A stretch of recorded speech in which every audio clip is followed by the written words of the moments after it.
It's important that we realize that there are things that have happened in our lives, and the more aware we become of it, that's the only way we'll be able to do something about it. We've grown up in families where we have taken on the patterns of what the generation before has done, and we just continue this thing. But what's happening is broken people are raising broken people, and the cycle is continuing. That's why even in church we have this thing where they say, break the generational cycle. And some of us think it's okay to come on a Sunday at church and someone's going to pray for you. But that's not enough.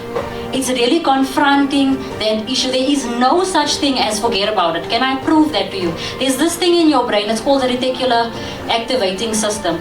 So whatever you have gone through, and this is how powerful the mind is, whatever you have gone through, your brain stores up in memory form or in event form. Remember, you can't remember everything that you've been through, but there are certain things that happen in life that will point you back to something. That's how powerful your mind is. If I tell you right now not to think about a yellow bus, what is the first thing that's in your mind? So who showed you a yellow bus? There's no yellow bus here? There is no yellow bus, but that's how important your mind is. So there is no such thing as forgetting. You see, your brain will store up certain things until something comes out. Have you all heard about this thing called triggers? Triggers? Oh, you triggered me? No, there is no such thing as a trigger. A trigger is only revealing inside of you something that you haven't healed from. And this is the reason why you react when someone says something. Sometimes it's not the exact thing, like now we're arguing about the color blue. But it's in that moment when something is happening that you react to it. Why? Because it reminds you about something. And so we'll find that there are so much things emotionally that we have gone through. There's so much wounds that we have inside of us. Another thing that I can say to you with regards to wounds, we are all wounded here. And the room here has everybody has about 3 wounds of the 5 core emotional wounds. Now I think why we do this mental health thing is because we don't want to admit to emotions, or emotional wounds, because it's sore, it's hard. You know, it's conversations we don't want to have in our families when it comes to our emotions. And it's easy for someone to say, don't react that way, get over it. If you don't deal with it, you'll never get over it, and that cycle is going to continue. So what am I saying when I speak about wounds? I'm speaking about the fact, has anybody in this room been rejected before? Yeah. Has anybody felt abandoned before? Has anybody been betrayed before? Has anybody been humiliated in this room? And has anybody suffered the sting of injustice? Now with regards to that 5 core emotional wounds, everybody sitting here has at least been through 3 of them. And every one of them has its own complexities. So perhaps for you, you might feel that you were rejected once in your life.